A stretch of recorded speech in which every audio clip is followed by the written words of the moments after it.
All right, welcome everybody. Welcome Arvanauts. Welcome all those who are not Arvanauts. Welcome people who are coming new to the stream, new to the channel just for this event. And just a quick check. I saw that Nonstop was in here. Are folks able to hear me okay? My volume okay? I hope, he said, with some trepidation. Okay, good. Hi, Gun Eden. Also, congratulations, Gun Eden, on the Hugo finalist thing. Much deserved. So congratulations on that. And hi, Triffid, and hello, everybody. Welcome to a little bit of a different event tonight than what we often do, but I think still has great value for what we do, and is going to be, it's really important and connected to this. So I am a member of the St. John's University, where I have been teaching for, I'm just about finished with my 23rd year, St. John's University AAUP. And I'll let them tell the story of what happened earlier on this year. But for a variety of reasons, I have become very involved, much more involved anyway. I was always a member of the unions, but I am now much more involved in them because of things that we'll discuss tonight. And so the opportunity came to be able to bring a group of people together for a roundtable discussion about this subject. And so I have done exactly that and brought a bunch of people together. Which is exciting. I just realized I have to put this on Blue Sky also. .tv slash. Okay, good, lovely. We're going to be up there for probably, I would say, nope, not that long. Probably this long. Okay. Yeah, and I'm very honored to be able to bring those folks together. Thank you to everyone who spread the word already. And if you are here for gaming related stuff, I do a lot of that on this channel, as you know, but today is going to be something a little bit different, and I am looking forward to this. We are going to have an opportunity to bring our guests in, talk to them, have a roundtable discussion among all of us, and then speak a bit about, hopefully get some questions and feedback and discussion and so forth going on with all of you. So thank you all for being here for this discussion on labor rights in higher education, and I am excited to get us going. And so I'm going to go over there.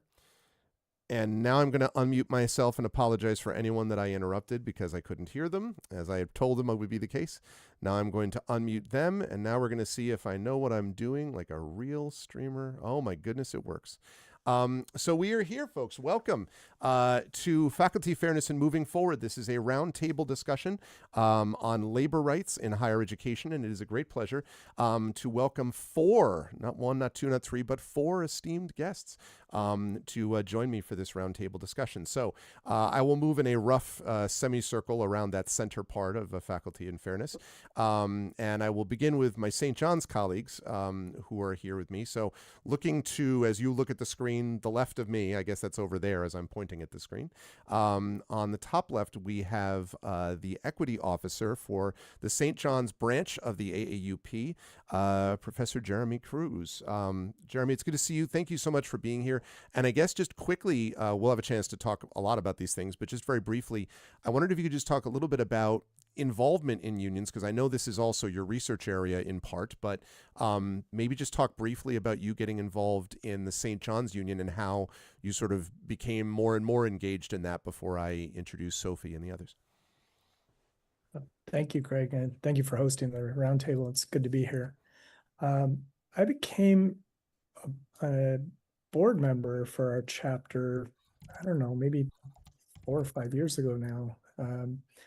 But I've been involved with faculty organizing since I arrived in 2014, and initially was involved mostly with a group of faculty of color, mostly pre-tenure, who were advocating around some equity and inclusion issues at the university, and actually found the union leadership to be kind of well, frankly, disinterested. And so, this growing group of faculty was reaching out and lobbying union leadership as well as administration of the university. And, over time, there were some, within the AUP chapter, there was some encouragements to pull up a chair and lobby from inside rather than from outside of the board. Mm-hmm.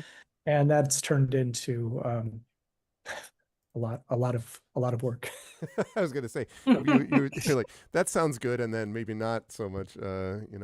The interesting times curse continues. But it is a pleasure, though, to have you with us, Jeremy, and we will speak more about that as we go along. The second person from St. John's, sitting to my left as you look on the screen, right over there, yes, I point in the right direction, is Professor Sophie Bell, who is part of the Core Studies Department at St. John's, but is also the acting president of the St. John's University branch of the AAUP. So, Sophie, welcome. And yeah, same question for you.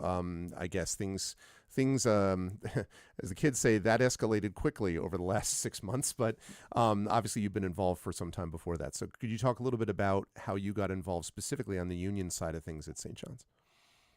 Well, yeah, Jeremy made me do it. That's why. Okay.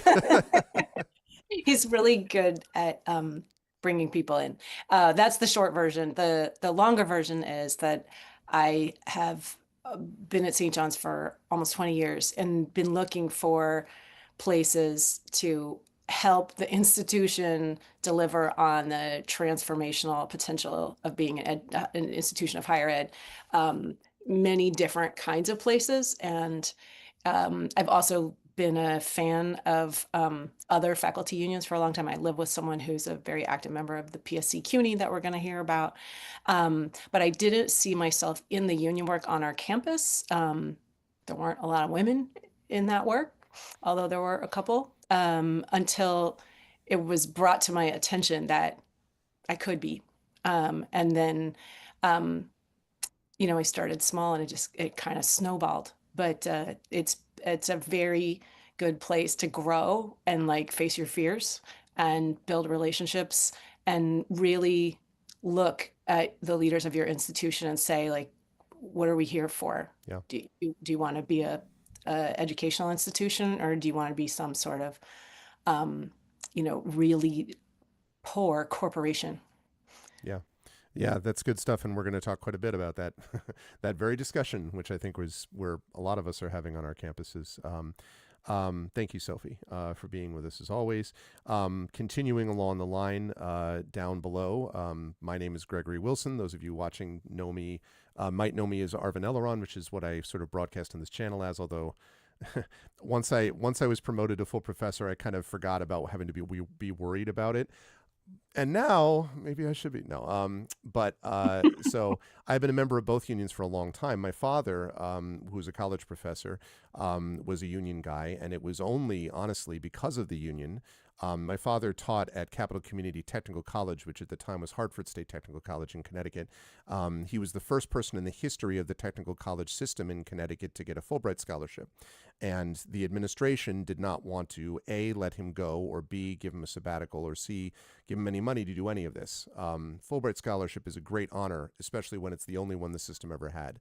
So my father had to go public with it, and he took it to the papers, and and they finally grudgingly gave him a sort of 1 semester long sabbatical. And this after he'd been there for many, many years. That stuck with me. And one of the things that he had always talked about was the fact that the union had been backing him up during that fight. And there was my father had a very clear sense, I think, of fairness, and that some of that came through to me. And my sense of the unfairness about the last the last year from in terms of negotiations on our campus, but certainly the last 4 or 5 months, has been really challenged here. And I'm finishing my 23rd year at St. John's. I've been teaching in some capacity for almost 30 years. And this is wrong for our students. It's wrong for faculty. It's wrong for my colleagues. It's not the way things should be. And so I've been a union member for a long time, but I started getting more invested in it when these things happened. So I am not in leadership. I am honored to be alongside people who are in leadership. But this is one of the ways I hope I can help. So moving right along, the gentleman to my left that you see there is familiar to some folks on this channel as Carlos Hernandez, who is not only an author of great renown and also a game designer of great renown and a role player of great renown, but is also a full professor at BMCC and is associated with CUNY. And I asked Carlos to be here because, mostly because of the strength of the union under which Carlos has been working for quite some time.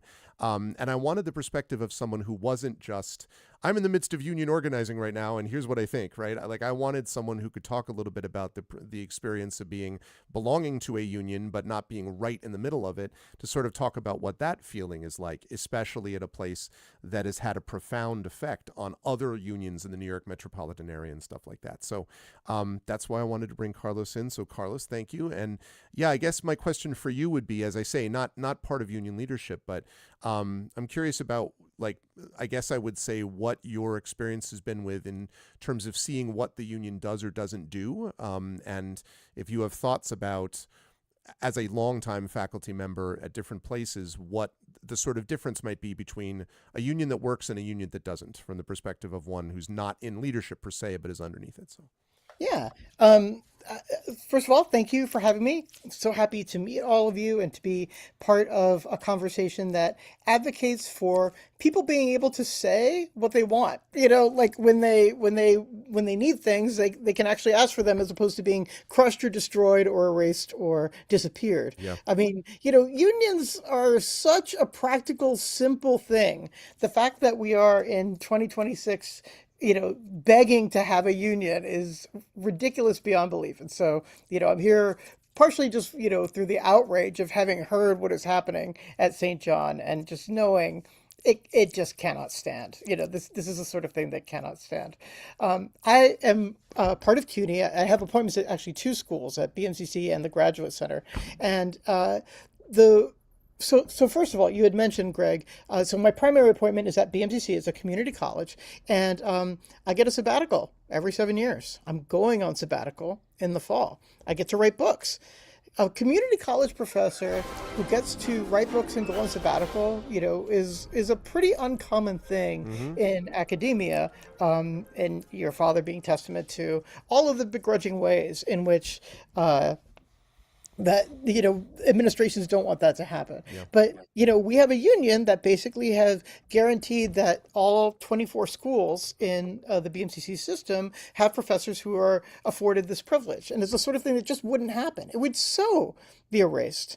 There are plenty of issues with CUNY and with the austerity budget that we've been living in now for decades, and all sorts of ways in which just the amount of funding that we get is problematic. But in terms of the union, here's a great example. So I think it was the 70s, there was a retrenchment that happened when CUNY was basically bankrupt because the city was bankrupt. And at that time, or just like a little later, I think, forgive me not being exact on the dates, but there was that retrenchment, and they were like, okay, faculty, to make up for it, everybody has to teach 3 more hours. You all have to take on 3 more hours for that. And the faculty did agree to it. This is the sort of thing that never goes away, right? Once you surrender 3 hours, your course load goes up forever. Or you'd think so, except for the union pushing back against that. So during my time, I started at BMCC, I had a 4-5 load. I was teaching 12 hours and 15 hours. And that went down. I am now teaching 12 because the union fought and made it so that we got those 3 hours back. Almost unthinkable, right? Almost unthinkable. Yeah. But that's part of what the power of the union is. That negotiating power is so equitable because it remembers, it has the long memory that individual faculty members might not have. And it has things in writing, and it has a contractual study. So it's really the only way that people who work under an administration like this can have any kind of fairness, because it's the only kind of memory that really endures and can act on that memory. Yeah, that's well said. And the idea of a sort of collective memory that the union represents, really a collective memory among its membership, is really important. It's a collective memory of bargains, specifically, like of Yes, negotiations, so yes. that people don't say, "Oh, when did we agree to that?" The union remembers when. Remembers when. Yeah, that's well said. Thank you, Carlos, for being here, and we'll talk more about this in a moment. Finally, last but not least, it is my pleasure to welcome in Zachary Kaiser as well. Now, Zach, I met because Zach and I have a common dislike of generative artificial intelligence in general. And so through a common group that we belong to, I had the chance to see that Zach posted and literally was like, and and is the vice president of the newly recognized faculty union at Michigan State. And I was like, I would like to speak to you, sir.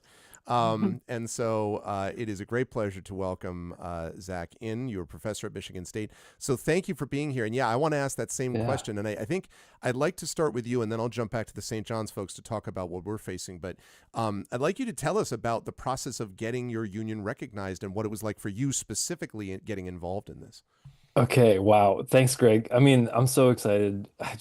This is partly to me the dream of organizing is being in solidarity with other people across the country who are working, who are members of the international working class and who are trying to better their material conditions under circumstances that are, stacked against us. And to me, Greg, I just want to thank you. It's like really an honor to be able to talk to other folks who are doing this work. And so I'm really excited, but I'll try to keep the story relatively short. So basically, I came on to the campaign. So Michigan State's university, so like we have our union is the Union of Tenure System Faculty. So it's just the scope of the bargaining unit itself is, even at the outset of organizing, was relatively constrained. We're not like a wall-to-wall thing with everybody, right? But we were, up until we were recognized, I think one of maybe 2 or 3 employment categories on campus that weren't unionized. Everybody else is organized. And so I think summer of 2020, I got a phone call from a colleague. He said, there's a guy from the National Education Association who you might want to talk to. And I was like, I have no idea what this is about.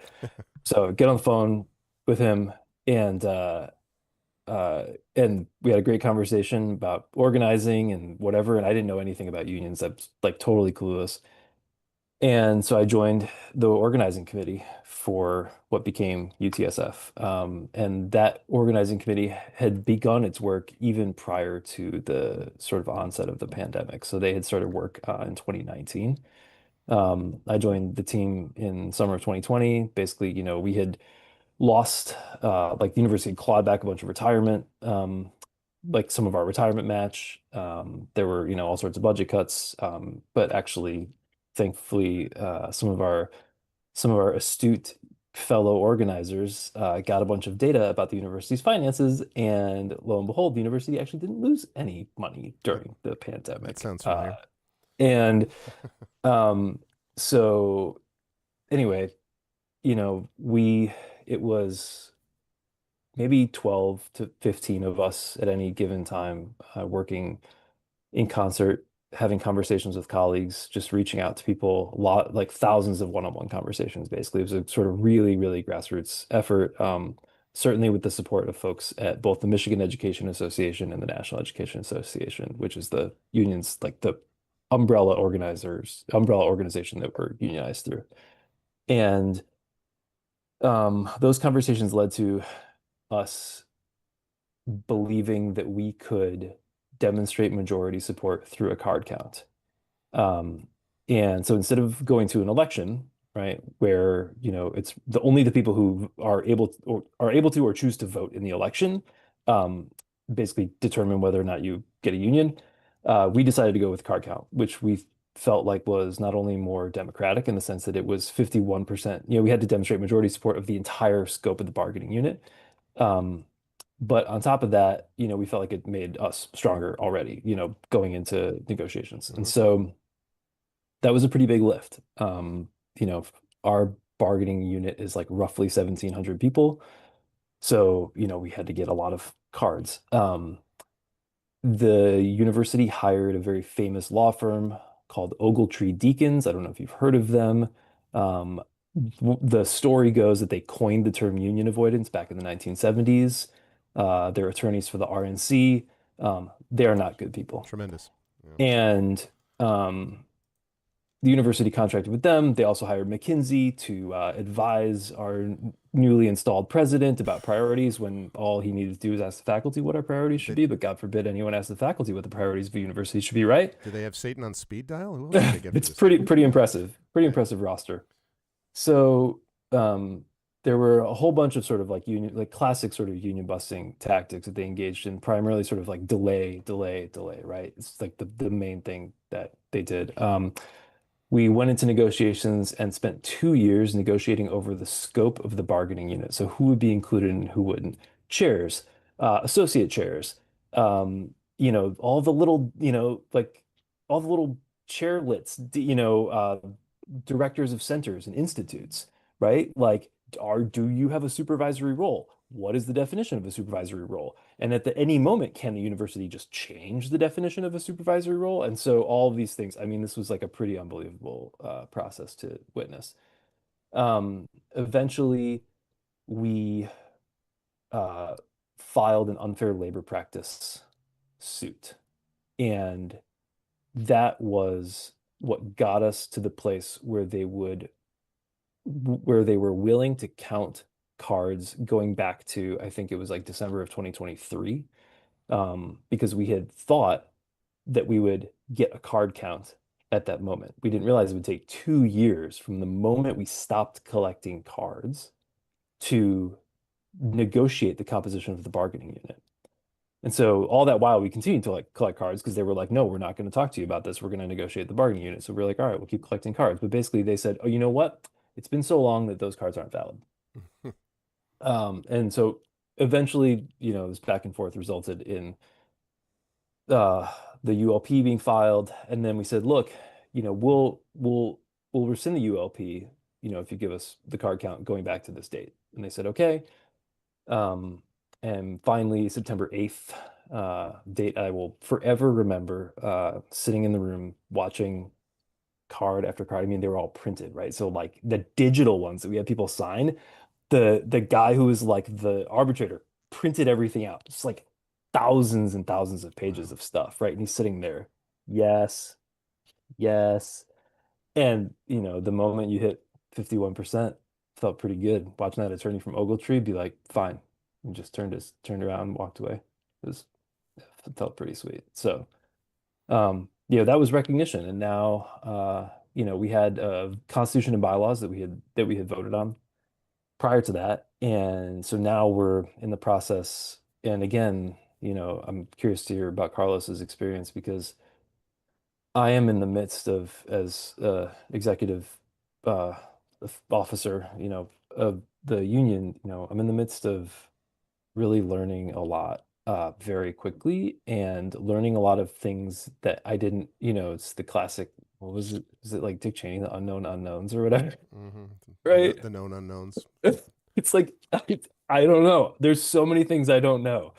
And we're constantly realizing like, oh man, we got to do this, we got to do this, we got to do this. So, and I think it was such a long drawn out process to get recognized that the administration knew it, right? They knew that we had spent so much energy to make this thing happen that it would be a slog to get people to volunteer to do stuff and get people re-energized for, our upcoming contract negotiations. And so that's what we're going through right now is like trying to figure out, okay, how to get people excited again about this thing that feels like it just happened, but it's like, it didn't happen until we have this first contract ratified. Right. So that's the sort of like shortish version of the story. Anyway, sorry, I'll stop. No. That's very. I am extremely interested to hear whether Jeremy and Sophie heard a few similarities. That's not awfully familiar to me. So let me one more sort of set question, and then we can kind of maybe broaden out a bit to labor rights overall. But since you hadn't heard this story yet, Zach, and some people in chat may or may not have heard of it before. Jeremy or Sophie, I guess if one of you would be so kind to summarize what happened to us at St. John's in terms of recognition or, I guess, lack of it, let's say, officially. I don't know who wants to take that. Either one of you would be great and could weigh in. You go ahead, Sophie. Okay, I'll take this one. So St. John's is a Catholic university. It's a Vincentian university, St. Vincent de Paul. It's been around since 1870. And in the 60s, there was a strike. And it was a very newsworthy strike. The university almost lost its accreditation over curricular issues in the striking. The strike was in defense of some faculty who were never rehired. But to settle the strike and recognize the unions, we ended up with two local chapters. So we have our AUP chapter, which is affiliated with National AAP, and we also have a union called the Faculty Association. So we've been bargaining contracts since that CBA was signed in 1970. It's a big part of the institutional culture of St. John's is that we have two unions. And I joined the bargaining for the contract before the one we were bargaining this past year. And it felt, it wasn't fun. It wasn't easy, but it felt like bargaining. And we actually, in that contract, we were particularly proud, that was like 22 to 25, of significant raises we got for adjunct faculty for the first time. That was really huge. CUNY is the sort of the aspirational norm setting adjunct wage in New York City, and we were the lowest in the New York City region.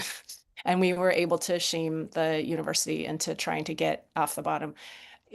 Maybe indicative of what changed in the next round of bargaining is that the defense of our position was, well, we're the third lowest in New York City, so what's the problem? They were like, that worked really great for them. We also filed an unfair labor practice because at the table, we were unable to convince the administration to tell us how they were calculating our healthcare premiums. And that raised a lot of red flags. We thought it was really reasonable that they should be able to share that information with us. And they were just absolutely unwilling. So after repeated requests, we filed an unfair labor practice. And then they were actually able to get out of that one. And after that, on February 19th, the whole faculty received an email from the president and the provost saying that they would no longer recognize our faculty unions as the representatives of the faculty. The CBA was no longer in effect, and they were switching to something they referred to as a faculty handbook. And there was a link to a draft of this imaginary document that was now going to govern us. It still says draft on every page. Nobody had ever heard of this before. We still have our statutes. And they were like, that's it. Oh, one of the more peculiar things about that email, besides its existence, was there was a line in there like, we still respect the right to collective bargaining, but it is a burden for us to do so. So we're not going to. So this was like a big bomb dropped, and the question, was, can someone do that? Of course they don't want to bargain. Bargaining's hard, they're management, but can they? And the answer is no. But really they shouldn't. New York is a union town. We are unionized faculty.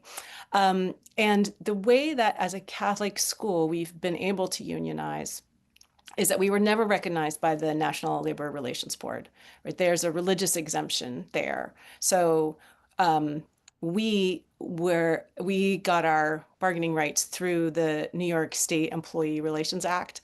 And the body that oversees us is called the PERB. A lot of states have a PERB to catch the labor rights of groups that aren't covered by the NLRB. So the PERB recognized us, and St. John's is saying that they can't.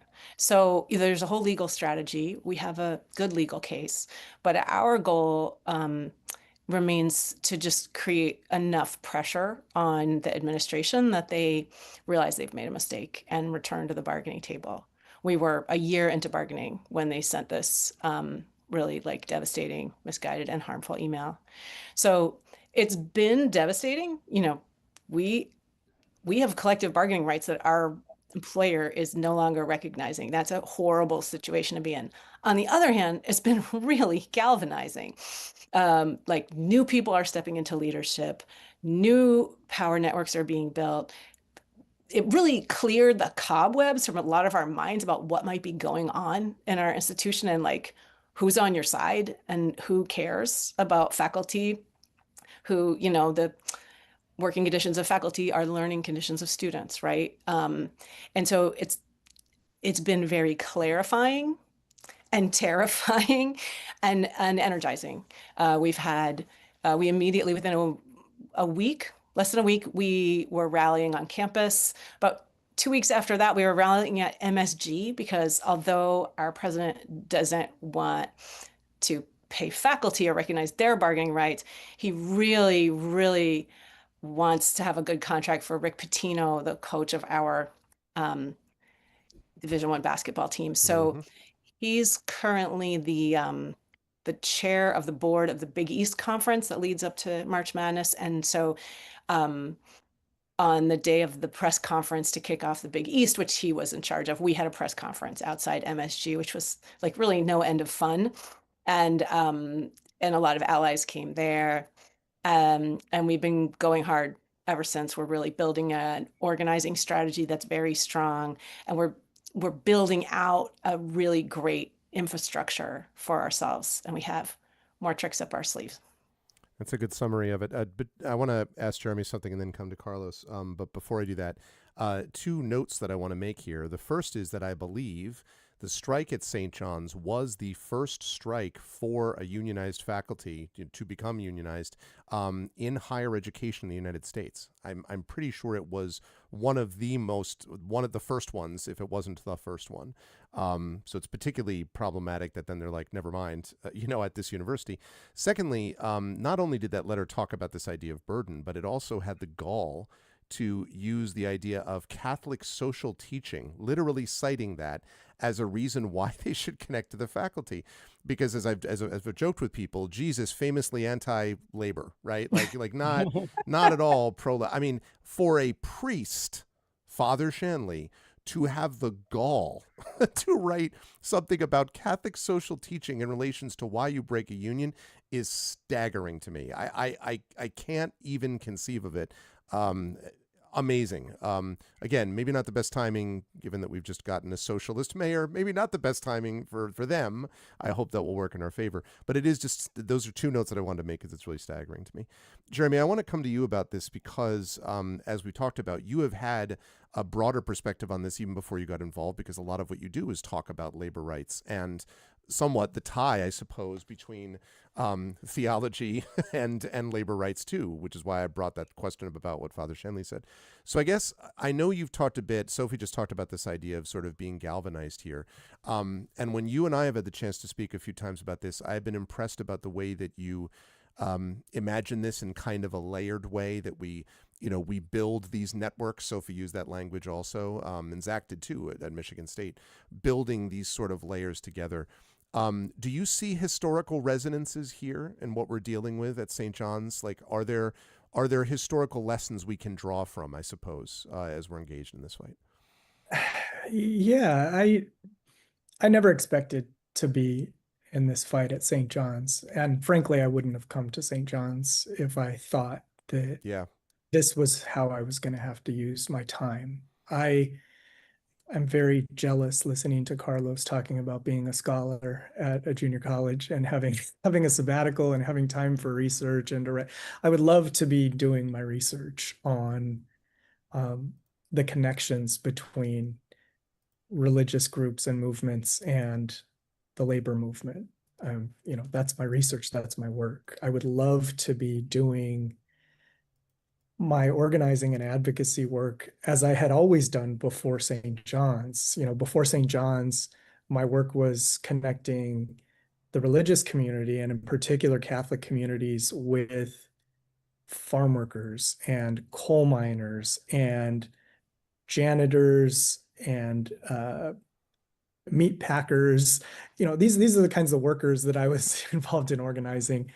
And my scholarship, as a a trained social ethicist out of the Catholic tradition, all of what's called modern Catholic social teaching has its roots in the labor movement in Western Europe. And, and you just don't expect to be at a Catholic institution and that Catholic universities, there is a history of Catholic universities and Catholic hospitals union busting, but you don't expect the Catholic tradition itself to be twisted and warped in service of that. The way this usually happens is, yes, this is Catholic social teaching, but this is an exception because business being what it is, blah, blah, blah, blah.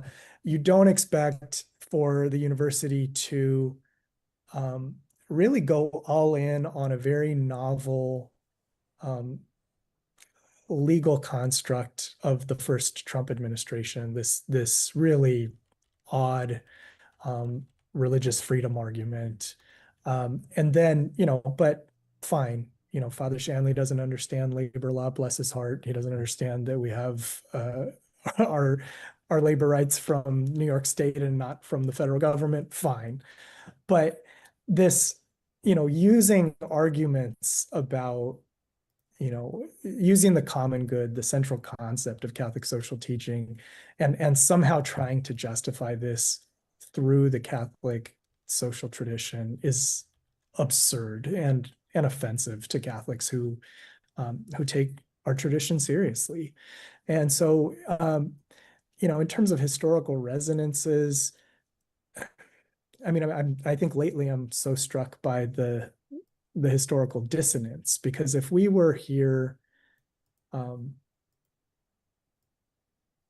years ago, so many Catholic universities in the United States used to have labor schools. It's where the Catholic working class learned their labor rights. And so many Catholic immigrants and children of immigrants coming primarily out of Western Europe, they moved their way into the middle class through Catholic institutions that taught them how to organize, labor priests and people who really taught them this tradition. And what's happened over time is that, these institutions, and it's part of a larger, shift nationally, and, they've all adopted this neoliberal capitalist model. And so now everyone has a business school, but doesn't have the labor school anymore. And so I think that reflects the logic of that shift. But even still, so many of my colleagues, for example, in the business school are strong union supporters. And it is the case, interestingly enough, that at Catholic institutions, someone did a study on this not too long ago, you actually have more heterodox, which would include Marxist or Marxian economists in Catholic business schools today than you had back when we had the labor schools. But it's this kind of inside outside thing going on where the administration wants these business schools, but the tradition has only evolved and gotten deeper in its commitments over the last 150 years to organized labor into labor movements, to the point that Catholic social teaching doesn't just affirm people's rights to unions.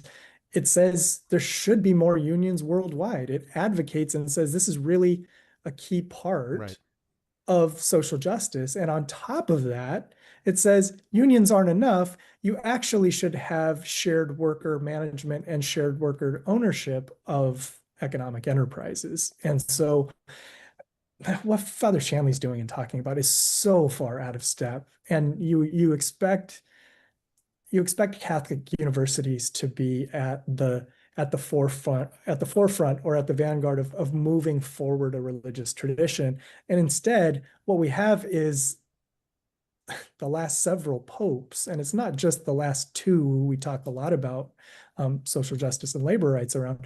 It's many of the recent popes seem to be actually dragging St. John's along, who doesn't want to take seriously the social tradition and what it has to say about organized labor. Yep, which is something, which is Fascinating. There seems to be quite a few people doubting the authority of the Pope these days on Catholic social teaching. Carlos, let me come to you, and then I want to come to Zachary about, now that you've had a chance, Zach, to hear what's going on, more about that. But Carlos, I want to ask you, because Carlos is an extraordinarily passionate teacher, which I've known about for a long time, is very, very much cares about his students. And so I want to ask you a little bit about the link between, you talked about the ability to get a sabbatical, to be able to do some research and some work, to be able to, design a game which directly ties into other work that you do in your teaching and so forth. And I totally understand budget cuts and everything else. I'm not saying at all that it's peachy keen, but I guess I'm curious if you can talk a little bit about the link for you between faculty rights improvements, faculty respect, let's put it this way, I think you mentioned in chat, and what students are receiving from the university and from the faculty that are teaching them. Because I imagine these things are linked to me, and I'm wondering if you can talk a little bit about how that comes across in terms of what students are receiving from faculty, if faculty receive that level of respect from unions, right? From administrators through support of unions, recognition of unions. The way that we are accredited through middle states is, on a huge scale of many different things, but part of it is faculty productivity. Like, how productive is your faculty? And this is something that CUNY, because of the union, has benefited from extremely, and of course our students do as well. When we do scholarship, we are remaining active in our disciplines in a way that cannot be duplicated in any other way. There's no other way to, for instance, know what the creative writing scene is like unless you're publishing creatively, because it changes every 5 to 7 years, and it's constantly on the move. So, I know the chat knows this, but because I have published with Marvel Comics recently and have done, like Spider-Man, things like that, like my students are just in love with this idea and just like, oh my gosh, you write for Marvel? And it's like, yeah, that's what an English degree will get you. See, That's what you do with that. Right, exactly. Yeah. You become Spider-Man. You want to be Spider-Man? Get an English degree. But so this is the thing. It's just like, but now I can talk to students, look, here's how much it pays. And here is like where they're looking. And here are the specific cons where if you are an artist, you can go and show somebody at Marvel your portfolio and do, like, these are things I know only because I am doing this work right now. And the reason I get to do that work is because I have time to do that work. We have many different benefits built into, so we have a specific scholarship for faculty called the PSC CUNY Fund that allows us to basically have a course release if we are doing a critical or a creative or scholarly piece of work. And that basically buys us time during the semester to continue that work. It's something that is competitive throughout the university, but regularly given and dispersed through many, many different faculty all over the university, directly from the union. And that's so we can continue to do the scholarship. So where students benefit is, oh, I would like to write a novel. Hey, guess what? I have not been teaching a 9/9 load and, making up for the fact that, we're in this constant, despair of like, oh, we're running out of money. Can you take on more work? We actually have equity built in that then lets us benefit the students, that then helps the school in every way a school can be helped if it wants to call ourselves a school. I think, Sophie, you had mentioned, do you want to be a place of higher learning, or do you want to be a bad business? And I really liked how you said, it's like, you're going to be a poorly run, not very good corporation, or you can actually be the thing you were meant to be, a good university. So the students benefit directly from faculty quality of life in terms of, our ability to maintain class sizes and number of classes that allow us to actually dwell on work, so that we're not, grading so much that we cannot think. If you are overwhelmed with grading, then you cannot give students the kind of personal attention that we dream about, and it's just the sort of thing that some of this is so obvious, but it's the sort of thing of like, how can we fix the university without spending any money on faculty? I know. Let's introduce AI. Last generation, it was like, we'll do these massive multiplayer classrooms. We heard Yeah, about yeah. massive multiplayer The games. Do you flipped remember Moogs in classroom. the Oh, classroom? Moogs. Yeah, yeah, yeah. Just the fad du jour to fulfill this sort of like late capitalist dream of a school without faculty that just rolls in tuition dollars. At the heart of it is a kind of specious, fatuous greed, just very obvious and, unsubtle and insulting. And it's all very well said. And by the way, a fundamental misunderstanding of how education works, and a fundamental misunderstanding of how a higher education institution ought theoretically to work, which is not driven by the same profit which many of the overwhelmingly business-dominated board of trustees members might think things are run, right? Like there's, Exactly. and that's fine, except that I don't go barging into corporate boardrooms and tell them, listen, here's how things are going to go. Like ours is the only profession that everyone's an expert in, right? And like I know I've been taught, so let me tell you how to teach, and It's so ridiculous. It's so it ridiculous. just gets crazy. All right. In so fairness, Greg, the board of trustees is dominated by finance people, and yet somehow our stock portfolio consistently underperforms. But those that's dreams. no, that's not their fault. When So- we get it wrong, it's our fault. They, on the other hand, the We English vicissitudes of the professors should market. go over and complain. We should just be like, Exactly. "Here, I know how to I- fix your portfolio." Listen, here's Yeah. how you handle profit and loss. All right, people. No, I agree. Zachary, let me come to you then, and then I want to broaden this out a bit. And I promise, chat, we're going to run till about 9:30, so we are going to get a chance for a few questions from chat too. But so Zach, you've been listening to all of this patiently, and I'm curious to think about. Now, you teach at Michigan State, so we're not talking about a private institution here. You're talking about something that's and not religiously oriented either, so it's not a Catholic university. But I'm curious: is there was part of you talked about having these thousands of conversations? Was part of what you were doing culture shifting? Because Sophie talked about this idea of clearing the cobwebs out, that we all sort of, we were kind of like, all right, clarifying, I think was another word Sophie said, this is what we know we're dealing with here. Have you found as the union was moving towards recognition, there was a kind of, I hate to use this term, vibe shift among faculty members about what things should or should not be done, in terms of how we should view ourselves as a faculty, why we should be part of a union? Because that's not the majority, right? Most of higher education is not actually unionized. And part of what I think our job as a whole is, I want to talk about later on, is how do we get more people nationally, unionized too. But can you talk to me a little bit about, was there a culture shift over time that you had to feed into? What was it like changing hearts and minds and having people see themselves as something different than just work for hire, employee who serves at the pleasure of the boss, so to speak? Yeah, it's a pretty interesting question. I just first of all want to say, Sophie and Jeremy, the story you guys told, that is absolutely insane. That is like totally, as the kids say, do they still say unhinged? I don't know. That was very unhinged. I'm like floored by what you said.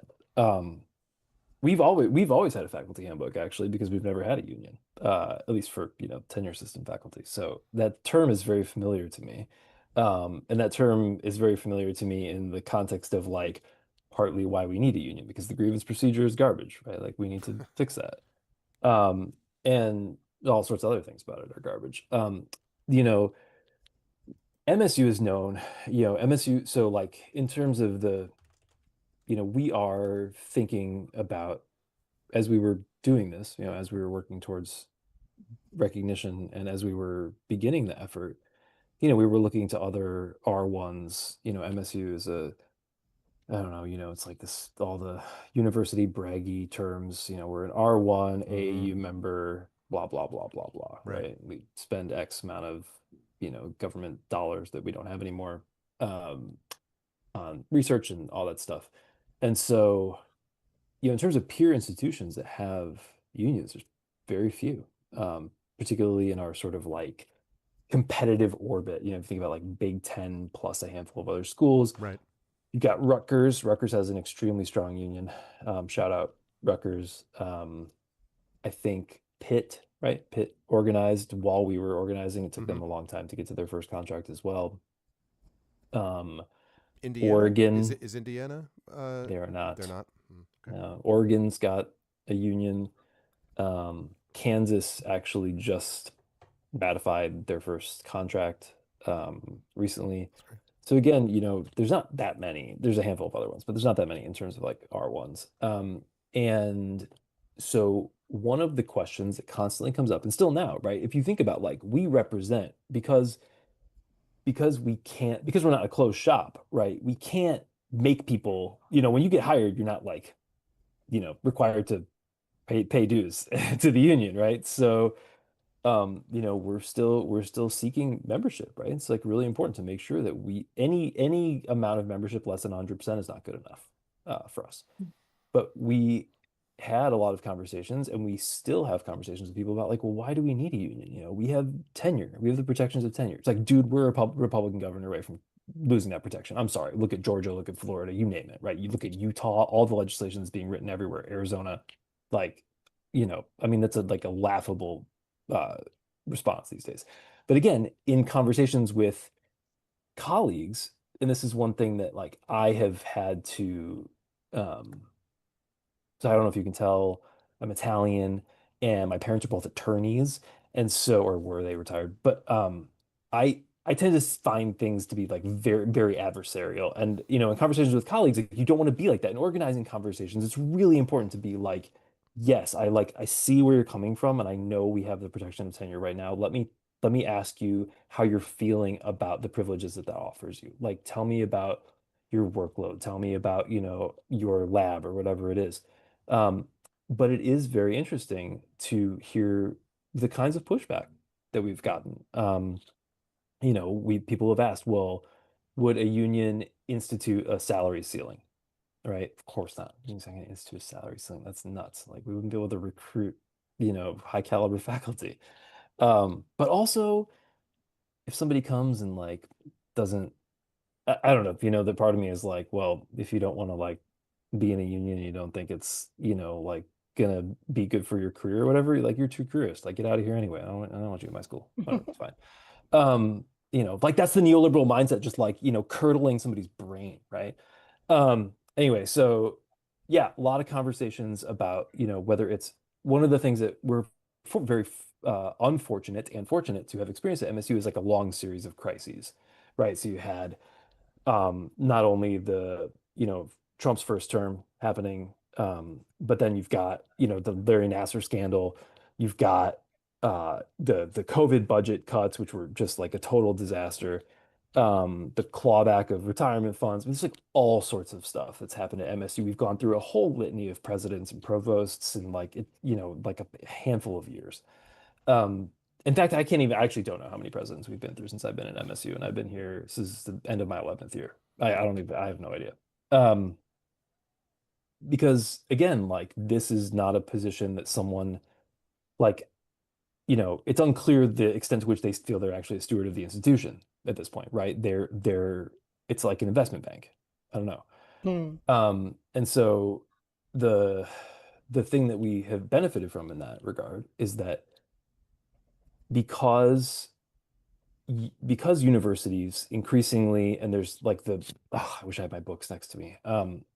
There's so much great literature about like the history of sort of the neoliberal university, whether it's, Chris Newfield's The Great Mistake, or whether it's Larry Bush, former MSU professor, Knowledge for Sale, the neoliberal takeover of higher education, Want to Be You. I mean, the list goes on and on and on. But since the onset of sort of the neoliberalization of higher education, shared governance, quote unquote, has become effectively a sham, right? It's sort of like a really good way, you put people on committees so that they like don't pay attention to the things that are happening in the boardroom, right? And so one of the things that we've been able to say is like, look, what faculty senate resolution has ever been listened to by the president and the provost? Tell me, show me one, right, in the last 10 years. I don't think you can find one. When have they ever listened to the University Council on Faculty Affairs when they recommend the raise pool percentage? Never, right? The president and the provost have always said, they look at the UCFA's recommendation, they say, oh, you recommended the faculty the raise pool for next year is 8%. Screw you guys. We're going to give you 2.3%, right? Because we don't care. We don't listen to faculty because there's no teeth. There's no teeth to shared governance when you don't have a union to back up that shared governance. And so that was a big part of the conversations, was like, look, do you ever think the administration is going to listen to us? But also there's like healthcare stuff, right? Like, healthcare is really important, and we pay a lot for our healthcare Yeah, so do we. because we're not unionized. I mean, again, everybody pays a lot for their healthcare, and that should obviously not be the case. But healthcare was certainly a part of it. But yeah, the culture change, I think, listen, I'd be dishonest if I didn't say that it needs to continue to happen. Mhm. Right? I am probably more of an exception than the rule at this point in terms of my attitude towards things. And we're still working on that. Like listening to Carlos be like, the union did this and the union did this and you did this. Like it's amazing, because I'm like, that's the possibility that sort of like lurks out in the future somewhere. Yeah. But I don't have right now. I don't think we have that like level of culture change that's happened. It's been incremental, and it's come in fits and starts. And I think it needs people, right? And I think that's the other thing is like, Sophie was mentioning, we've got people volunteering for this, people volunteering for this, and I'm at this point, sort of very envious of that, because we are really working hard to get people to like get involved and get in the mix. We had a sort of core group of organizing committee members for a long time, and now we're kind of like, a lot of people are burned out, and so we're trying to re-energize folks. And I think the question about culture shift is a really good one. It's also just such a big institution. I mean, like, Right. the differences between me, in the Department of Art History, and Design, where like none of us have ever had any money, and our building is falling apart, and like whatever, and somebody over in like engineering, right, or in the business school. Yeah. Or over in like Grand Rapids, we have campuses all over too, right? So like we have, well, not campuses, we have like research facilities. So we have like a research facility in Grand Rapids. I have colleagues over there in translational neuroscience whose like entire job is research. They don't teach, Mhm. right? And so like their questions about how like their passion for organizing, which has actually been pretty amazing, is different, is like oriented differently than mine. And so, I've learned a lot about how little I know about my institution. And again, that like goes back to the culture question, is like there's each kind of unit has sort of different cultures, and Right. that's been a big learning experience for me. So anyway, not like the most like, yeah, we like changed the culture. Now we're No. all like, No. whatever. I mean, like this is obviously like the first step of a journey. Yeah. I did think it was funny that I was putting Carlos in the before and after picture. Like Carlos is like, so here's what a union that's actually functional. Let me ask. Let me, Sophie, bring you in then, and we can broaden this out here. Because that culture shift that you, and listen, I know for a fact that my two St. John's colleagues over here themselves have done a tremendous amount of work, and they don't have to say it. I think burnout is a struggle for everybody who's been working on the union side of things for them. So I give them enormous credit for doing that. But I guess my question is, Sophie, you've talked about this a little bit with the sort of galvanizing approach for this. Do you have a sense of how we, as members of different institutions, we have 3 institutions represented here, we all went to different institutions besides that, do you have a sense of how we, this is all local for us, but also has to be part of a national discussion, right? Which is one of the reasons I wanted this roundtable discussion to take place among the 5 of us.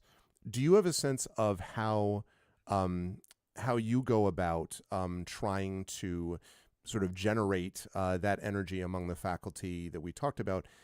And do you have a sense of how that could be taken in a more national sense? How do we get people, university professors, teachers, not just university, not just community college teachers either, not just high school teachers, how we get people sort of together thinking about ourselves as people who should be part of a union banding together for a collaborative purpose? Do you have a thought about that, maybe from your own experience as current president at the SJU AUP? Yeah, for sure. That's an awesome question. Thank you for asking it. I think before our, Absolutely. What was the word you used, Zach? Unhinged action by our president. We were really trying to build, and I was sort of tasked with building relationships with other faculty unions in New York City, New York State, and nationally. So Jeremy and I have been going to the AUP Summer Institute for the last 3 summers and meeting faculty unionists from around the country and building relationships. After Trump's sectional election, a group formed of private and public faculty union leaders from across New York City and the area, and did a rally together, did a town hall, and the idea was we could tell that higher ed was under attack, and we wanted to fight back, and we wanted to support each other's fights. St. John's and several other schools in that coalition were at the NYU picket, and we all spoke one after the other. We know each other, and we know what's going on in each other's campuses. We're actually talking weekly and updating each other on what's going on. We are making Mayday plans together. And we're also trying to work with the amazing work of the New York City Central Labor Council, the AFL-CIO, who are, driving citywide. I think they have 300 labor unions represented on their delegate assembly, and we've started going to their delegate assembly and telling our story. And it's really fun to listen to their president, Brendan Griffin, hear about what's like. He gets really mad, and as he should. But just the people are really building their relationships across different parts of the labor sector and across academic labor. And I would say that, so that's my external answer. I don't know if I threw in there, HELU, Higher Ed Labor United. Yeah. They're doing amazing work. And actually, they're joining the New York City group, but I was at UMass Amherst in January looking at this, not the bad compact, the good compact for higher ed, not the Apollo Management, Mark Rowan one, looking at like where can we find common ground in our bargaining projects on our campuses, and what kind of stands can we take together that strengthen our individual stands. So I think there's just quite amazing visionary work going on, and it's very energizing to be part of that. So one way to fight burnout is to go to like one of those meetings, because you're just like, oh, I have to level up and be part of this group. And so we have to do our work to come out and join these folks because they're supporting us. And then on campus, I think one thing that Jeremy and I and other leaders in our union have been talking about are to encourage faculty to think of themselves as union members and to think of themselves as workers. Right. And for a lot of the historical reasons that Jeremy was talking about, I'm finding that easier than I expected. People are like, yeah, this is work, especially because our work is being attacked in every possible way, like teaching load, research resources, autonomy, academic freedom, AI. Like, I mean, it's an assault. Everyone feels it. It's coming from every angle. It's coming from inside the house. It's coming from the federal government. So people are aware that their workers' rights are being impinged in a way that maybe 10 years ago they would be like, no, this is very special. I'm just so lucky to be here. I was always really good in school, and here I still am. You don't hear a lot of that anymore, you know? So the bad boss is a good organizer. Bad president is a good organizer. Yeah, you totally read my mind on that. I mean, I was just thinking that over the last few weeks, our membership in the AAUP has increased by like 400%. Yeah. In a few weeks. Like Father Shanley's been our best organizer. It really is. And this thing that Sophie's saying about, the kind of sometimes a stereotype of faculty where it's either like, I'm not a worker, I'm a professional, or kind of seeing yourself as the special kid growing up in school and now you're the professor.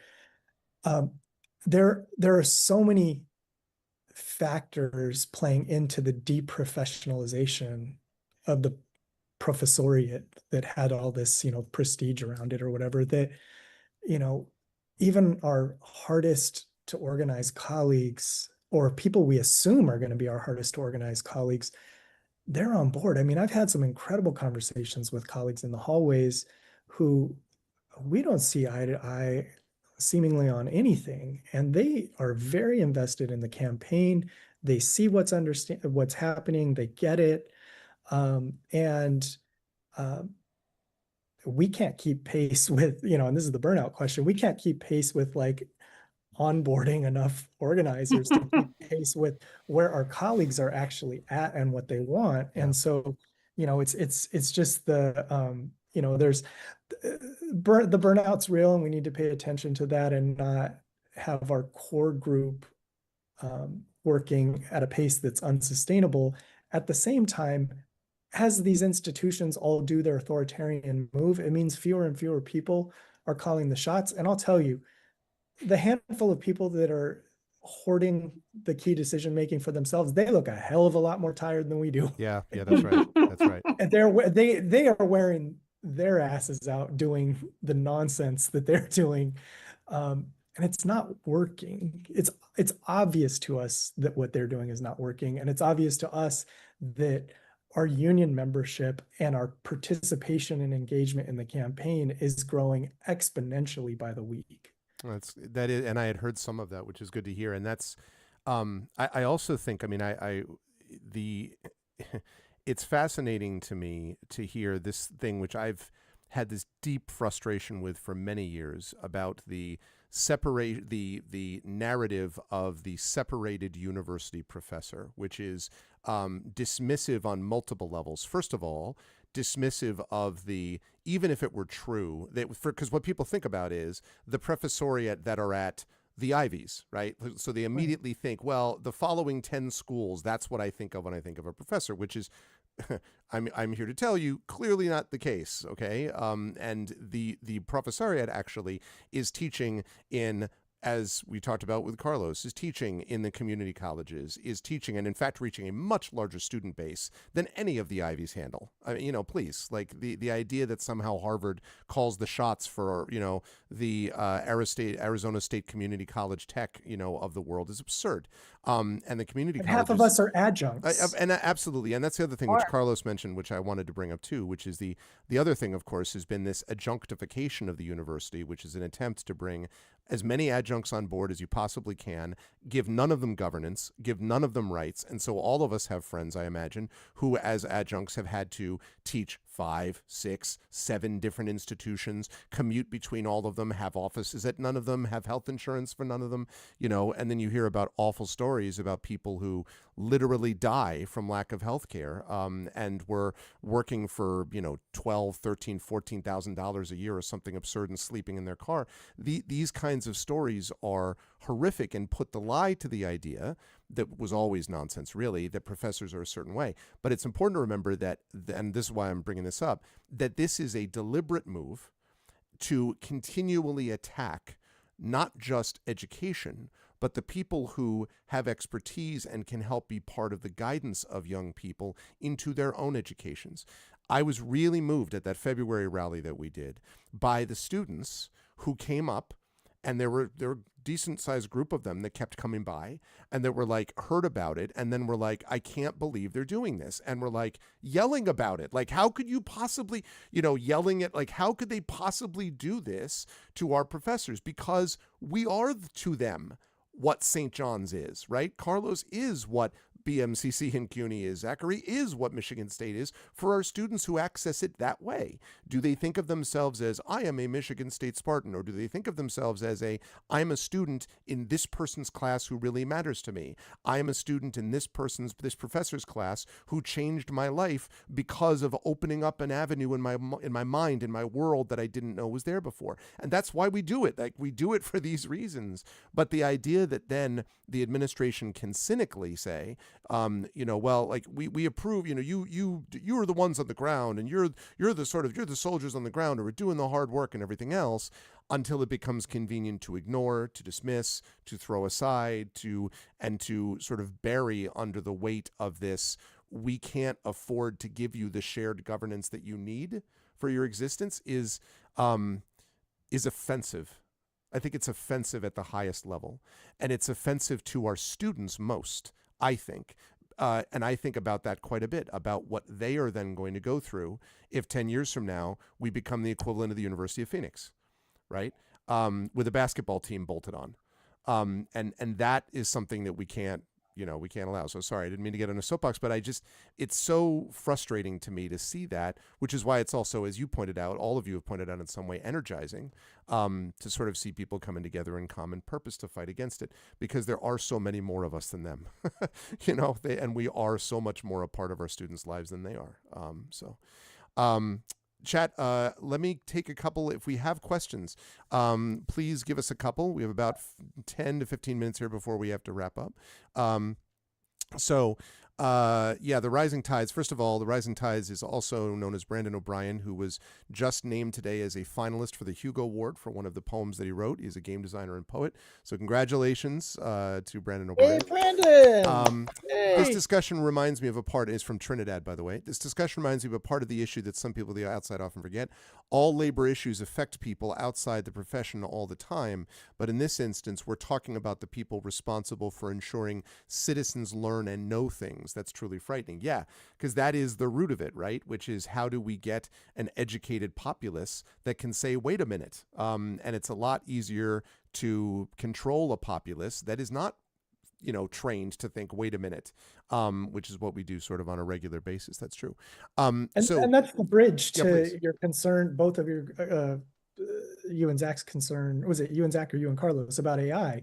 That at St. John's in particular, it's very clear that part of this move to get the unions out of the way is to have this low cost, online, degraded education that's much more reliant on AI. And that the studies are showing us rot people's brains. And so this Literally. kind of, anti-pedagogical. Right. This kind of this idea of education that's for citizenship or for social participation and for creating the kinds of people who have a humanistic orientation, it's actually not at all what they see as the purpose of education. It's what, it's antithetical to what we're talking about, the underlying question of what is education even for and what is a university for.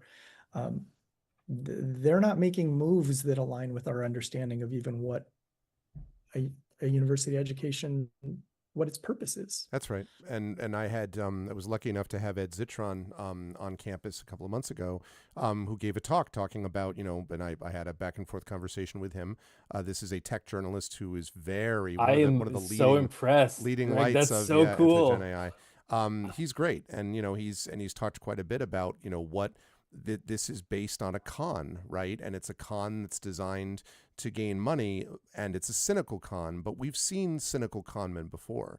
The problem is the people who fall for the cynical con man, and education is a barrier against that, right? It is a vaccine, if you will. It's vaccinating us against this kind of nonsense that is anti-pedagogical, and it is. It's a scourge. And you're right, Jeremy, that removing the unions makes it easier, or trying to remove them. They won't succeed, but trying to remove them makes it much easier to get people in their individual silos looking at an individual machine that has no emotion or no heart because it cannot, rather than getting people together in collaboration and community.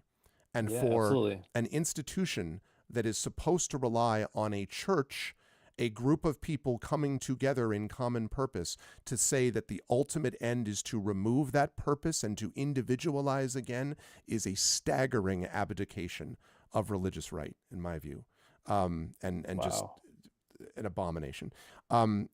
So Brandon did ask a question, which is, other than obviously raising awareness and spreading the word, what can non-students and other non-stakeholders do to help?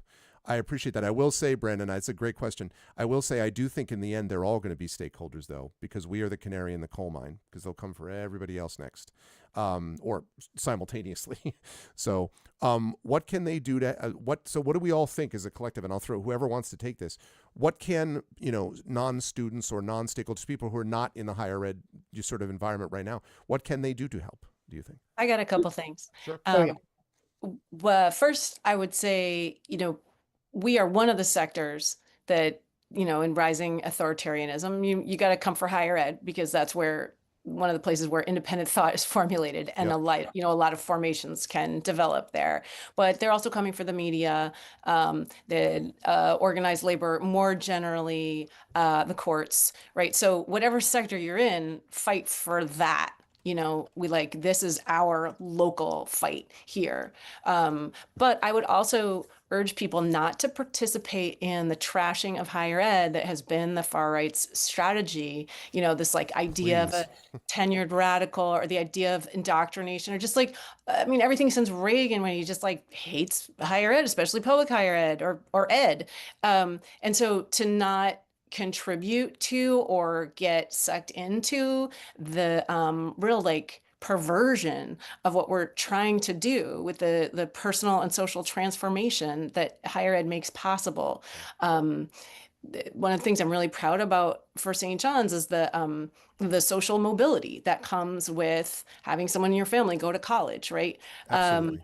And so we need to proudly claim, and I think people who outside of schools can proudly claim the benefit of an education. It's a good thing, and not drag it or not participate or hear differently, hear critically that dragging as what it is, which is an attempt to stifle independent thought and crush a part of our society where independent thought flourishes.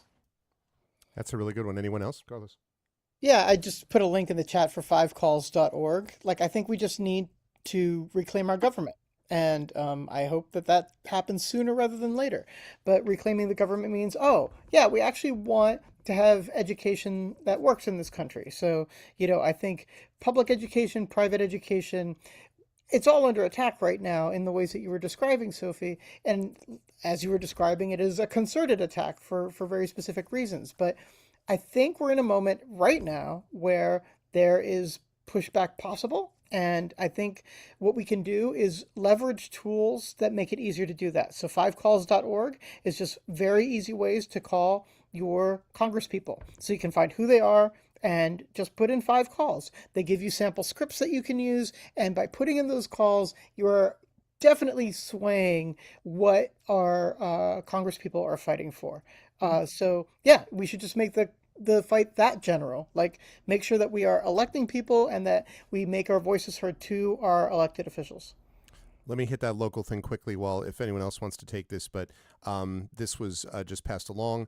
To sign this petition and connect with the SJU faculty campaign, if you go over there, you will find a link to a form. We call this the Hands Off St. John's Faculty.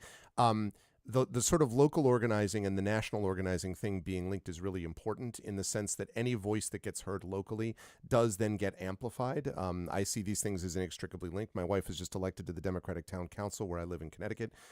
That's part of a link to reform corruption and things that are going on here in an effort to, but the point is there are thousands of people like this who are making decisions like that collectively. And when you have thousands that become tens, that become hundreds, that become millions, then you have this groundswell that is impossible to stop. Because Jeremy's right.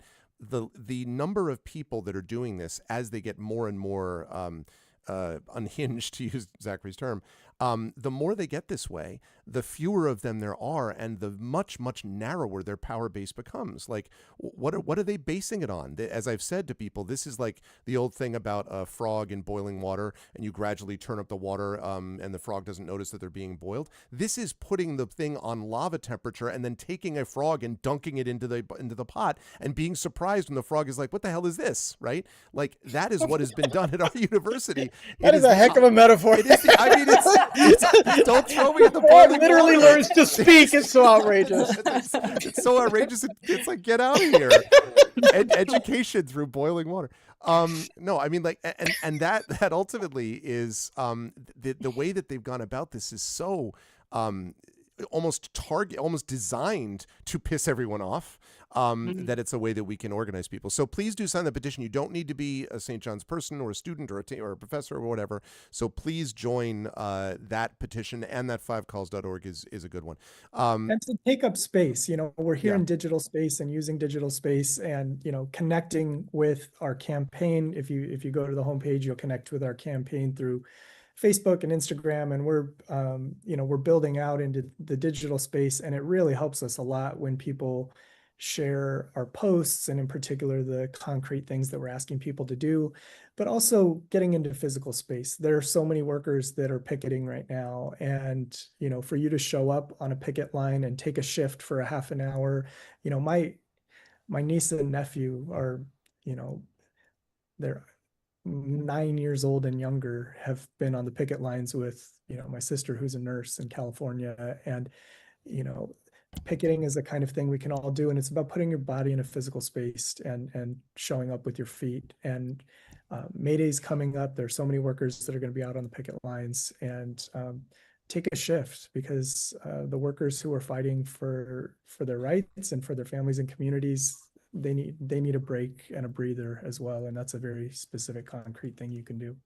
Yeah, that's a good one. And yeah, my daughter came with me to this first February rally. She's 18. She's deciding between Vassar and Smith right now. She's trying to figure out.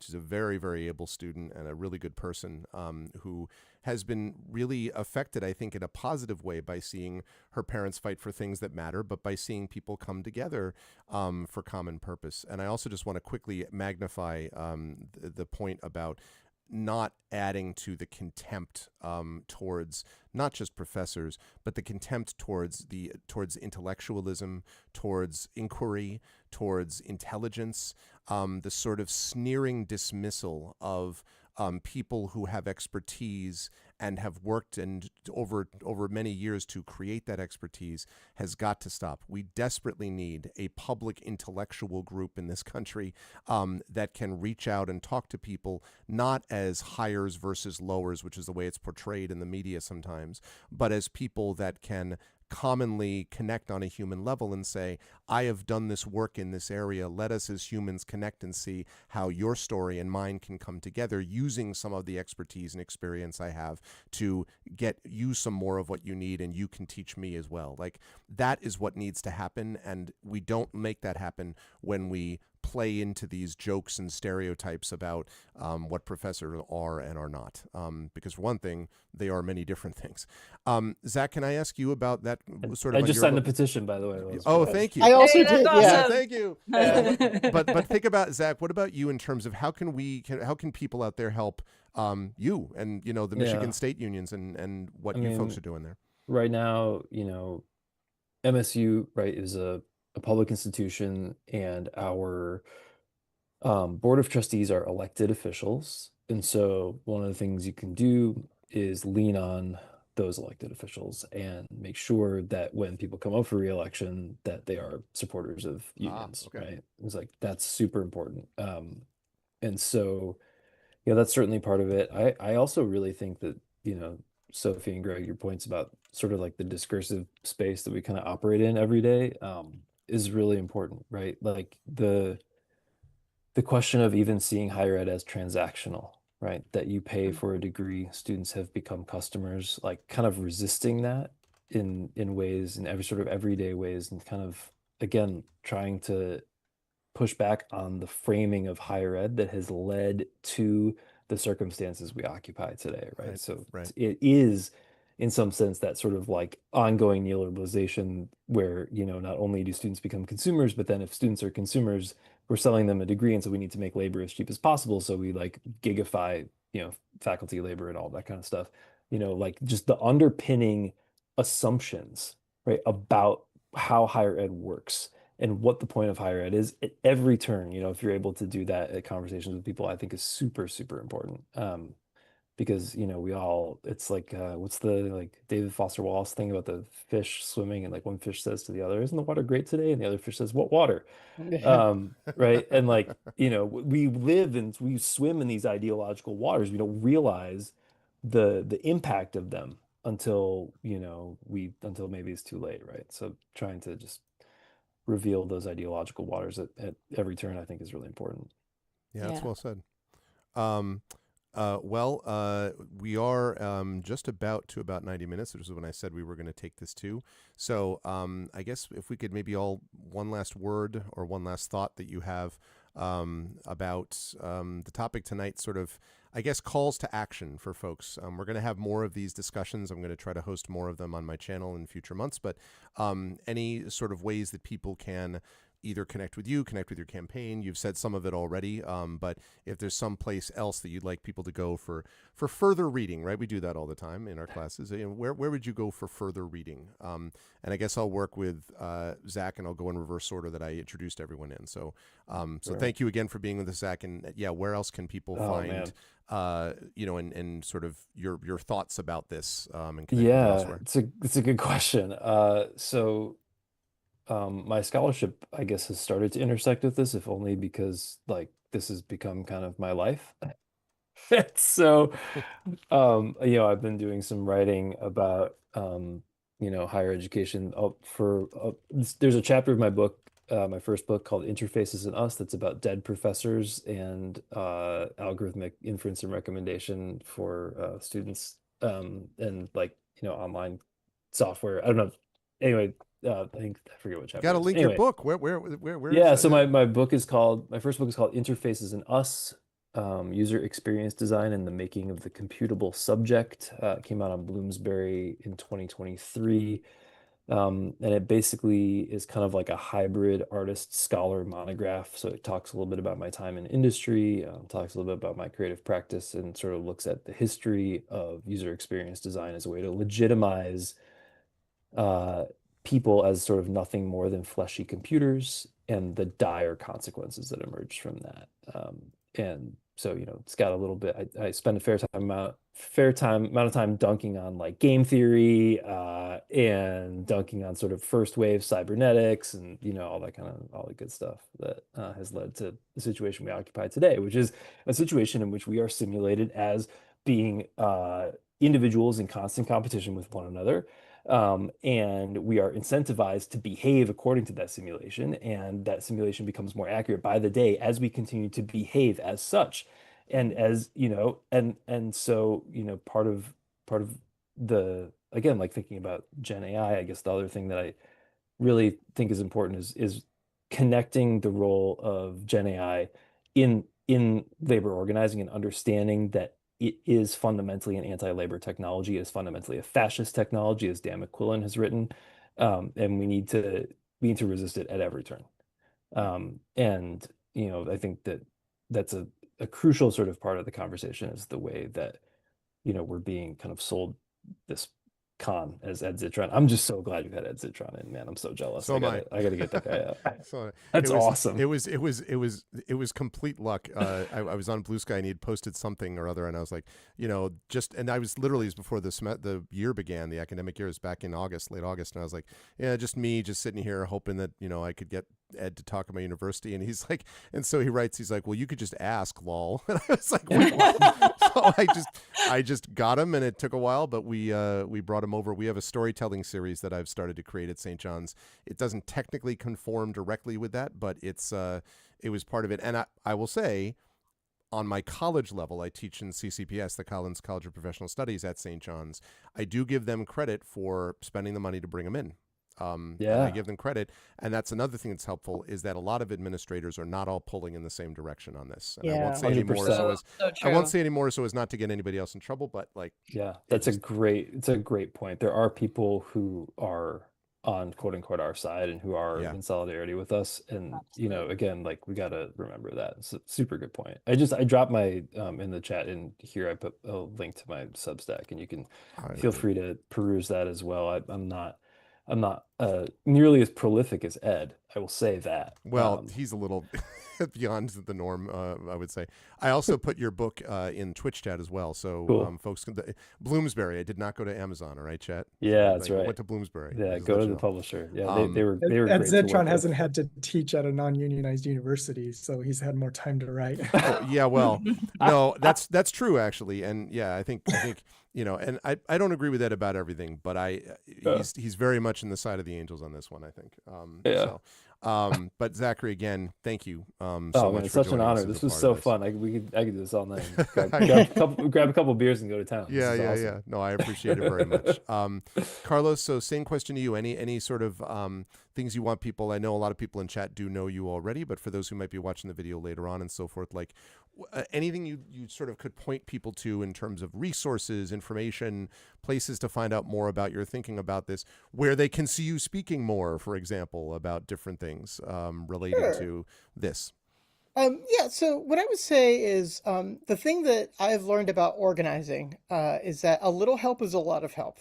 That basically getting a little bit involved means that you are contributing way more than you think you are. And being, somebody who marches and goes to rallies and stuff, maybe you feel like lost in a crowd or whatever, or you don't really see how it makes a difference. But the thing is that the difference gets made, and nobody is expecting sort of like, the one, union superhero who's going to, single-handedly change, everything, in a university. What you're expecting is that many hands together make much lighter work of a very, very difficult problem. Mhm. So just getting involved and hearing and contributing what you can when you can makes a big difference, and I think this is a thing that I think a lot of people are like, oh, I don't want to be like one of those people that like ties myself to a tree or something like that. Well, first of all, trees are great. You shouldn't tie yourself to a tree. Yeah, how dare you But tie yourself to a tree? but also like not everybody needs to tie themselves to a tree. There are lots of ways to help, and there are lots of ways to make a contribution for something that is ultimately so obviously self-serving. You should definitely do this. I'm assuming I'm not talking to the billionaires out there, but those 12 people can go to their yachts or whatever, and to the rest of you, I would say like, yeah, do a little bit. Do a little bit, stay informed, do what you can, and try to contribute. I also wanted to say, my colleague Stephen Breyer at CUNY wrote a book that I think deserves a lot more press called Austerity Blues, where he sort of charts the ways in which administration after administration in New York has underfunded education. And, it's basically like, it's always a crisis, it's always austerity, and everything always needs to be cut further and further because, once upon a time, CUNY was free. People could just, if they were New York City residents, they could just attend for free. And slowly by slowly, we have lost so much of what the university used to offer the city because of the claims of austerity. So austerity blues would be a good recommendation, I think, for people. I see that, I think, Greg, you've already found it and put it up there. Yeah. I Thank went you. as fast as I could. I'm assuming if that doesn't link it does link directly to it actually. So it may be the JHU one. There is an Amazon one. I'm just, I don't know. Like it is ironic that I'm talking about this on a platform that is owned by Amazon, but I'm doing what I can, people. Okay, it's complicated out there. You're You fighting have to from live within, with it. man. You live within the system. Yeah. You cannot live beyond, right? We all live. Yeah. Right. You just have to throw your sabot into the machines and try to break them from within. I've So, collected a whole set of wooden clogs for this yeah, purpose. exactly. Carlos, my friend, thank you very much for being a part of this. I really do appreciate it. Sophie, again, thank you again as well for being a part of this. I really appreciate it also, and for your work, continued work with SJU AUP. I guess same thing. Things you want to leave people with. I've put the petition up there, of course, but other sort of resources, things that you'd like people to take a look at, either with your work or people around you that are part of this effort. This has been such a pleasure and such an honor to get to tell our stories and hear your stories. It's so energizing to connect with people across the higher ed labor movement. And the things I'm going to recommend to read, this is super embarrassing because one's an Instagram page and one's a Facebook page. But please follow us. And Greg, I bet you might be able to find it faster than us. We are really trying to tell our story and we're trying to get our story out. So our Instagram is St. John's AUP and our Facebook is St. John's University AUP chapter. And we're actually having a lot of fun and you can meet a lot of St. John's faculty telling you quick versions of their take on our story. So that's the reading that I've got. That is good, and I've got both links up there. So yes, Thanks, Greg. my pleasure. Yeah, do the Instagram. Don't go to Facebook. No, it's just me. I just Facebook. I can't. No, but it is. But listen. Having said that, it is important to reach everyone where they are. And jokes aside about Amazon, I would rather, if the only way you can get something is to get it through Amazon, I'd rather you do that. I'd rather you be reading the work, right? And reading and supporting these people one way or the other.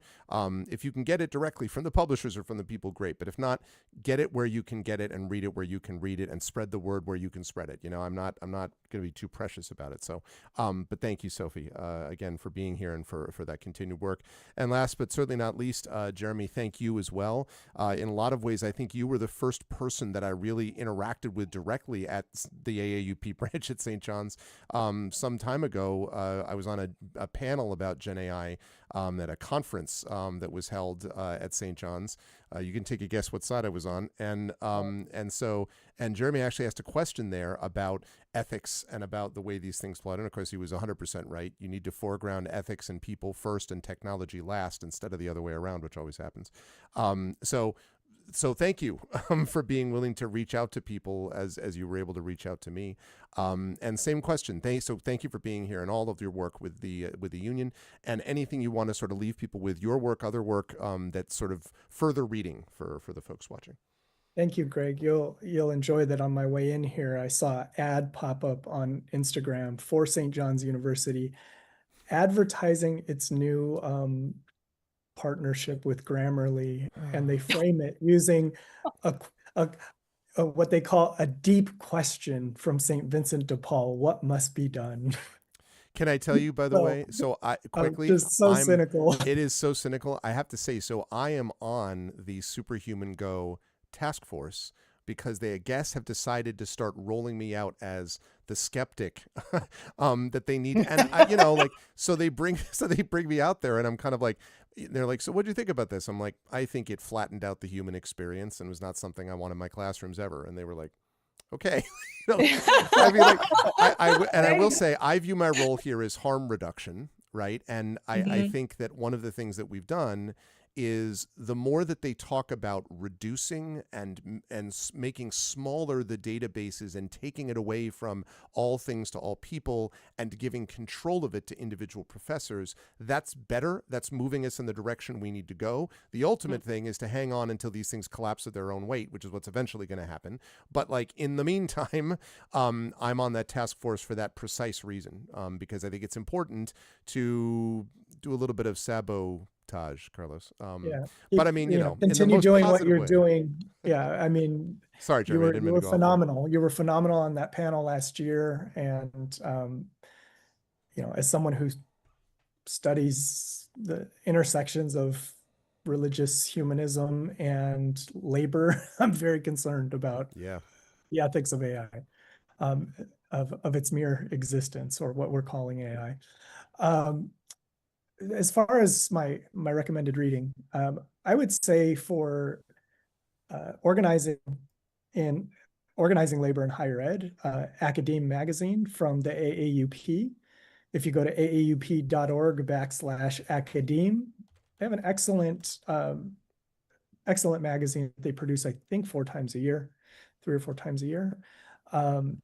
That's really strong recommended reading. Additionally, Labor Notes. Labornotes.org is for general U.S. labor movement. Sometimes academia shows up there, but labor organizing across the spectrum of the movement here in the country, I think that's really important. My own stuff, I don't really have.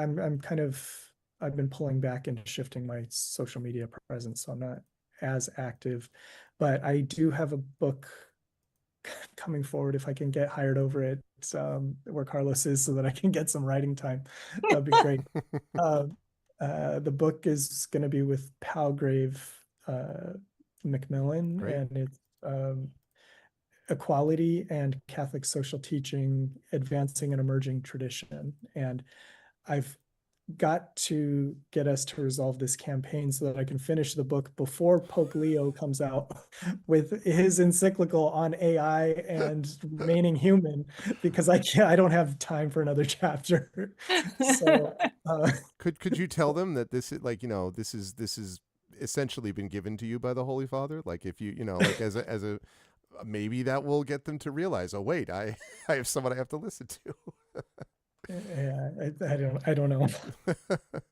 But that's a and good luck with the writing of that. And yes, time, the time to be able to think, process, and work through exactly as we in our classrooms try to give our students time to think and process through difficult issues by not just yammering at them, but by listening. That's something I think we all need to be a part of too. So this was a genuine pleasure. I really enjoyed it. And I'm so grateful to everyone here who was a part of it. And chat, also grateful to you for the excellent questions. Please do spread the word about this. The VOD about this from YouTube will be up tomorrow. So please, spread the word, let people know. As I say, I'm going to be hoping to bring some other folks on over the next few months as part of this. But it is a great pleasure to have all these folks on. And so one last time, chat, if we could thank, and let me add my thanks to Jeremy Cruz, to Sophie Bell, to Carlos Hernandez, and to Zachary Kaiser. Thank you all for a wonderful conversation, and I will see you folks down the line at some point soon. I'm going to drop off the Zoom call, but thank you so much, and bye for now. Thank you, everybody. Greg. Thank you, Thank you, Chad. Greg. Thank you. Thanks, Greg. Bye, Thanks everybody. all. Thank Great you all. conversation. Bye, everybody. And that is going to do it for me as well. I will see all of you lovely folks back here in my channel. If you like what you saw, we have discussions like this a fair bit, although sometimes in the context of games and other things. So there'll be more of that to come. I'll be doing some video game stuff on Thursday, some tabletop role playing on Saturday, but this continues to be critically important to all of us. So thank you to my guests. Thank you to all of you for doing this, and much love, everybody. We are in this together, and we are going to win. But it's a fight that we have to fight together. So in that spirit, go forth, be well, solidarity. I'll see you folks soon. Bye-bye.